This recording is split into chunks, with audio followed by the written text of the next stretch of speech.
বন্ধুরা, আমি আরেকটা রেসিপি করছি। আজকের রেসিপি হচ্ছে ধনে পাতা দিয়ে কারি পাতা দিয়ে এগ কারি করব। তার জন্য আমি ডিম সেদ্ধ করে নিয়েছি। ডিম সেদ্ধ করে খোসা ছাড়িয়ে নিয়েছি। কড়াতে তেল বসিয়ে দিয়েছি। এর মধ্যে আমি দুটো শুকনো লঙ্কা ফোড়ন দিই। এর মধ্যে আমি একটা কুচি দিলাম।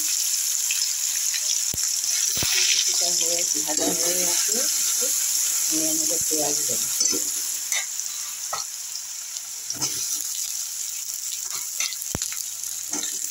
এখানে দুটো পেঁয়াজ আছে এখানে, তাকে ভাজা করবো। একটু নুন দেবো, নুন দিয়ে তাকে ভাজা করি। আগে পেঁয়াজটা একটু ভাজা হচ্ছে। এর মধ্যে আমি কটা কারি পাতা দিয়ে দেবো।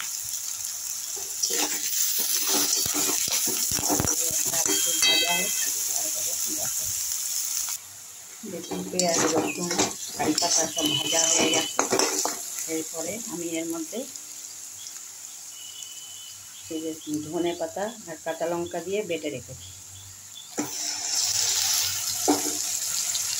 আমি কারি পাতাটাকে বেটে রেখেছি, দিয়ে এর মধ্যে দিয়ে দিলাম।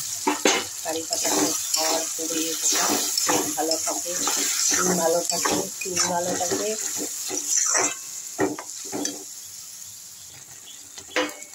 সামান্য একটু হলুদ দিয়ে দিলাম। দেখুন ধনে পাতা আর কারি পাতা, পেঁয়াজ রসুন সব কষানো হয়ে গেছে। ওই পর্যায়ে এসে আমি জল দেবো। মিক্সি ধোয়া জল টল ছিল সব দিয়ে দিলাম।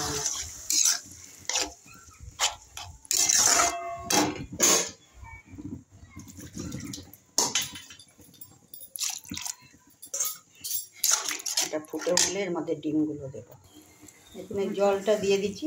জলটা দেওয়ার পরে একটু নুনটা চেক করে নেবেন, কেন বেশি হয়ে গেলে তখন তো খাওয়া যাবে না, কম হলে খাওয়া যায়। আমি এরকম সময় ডিমগুলো দিয়ে দিচ্ছি। ডিমগুলো ভাজিনি, দেখুন এই যে কেটে কেটে দিচ্ছি ডিমগুলোকে, যার জন্য রস ঢোকে ভিতরে।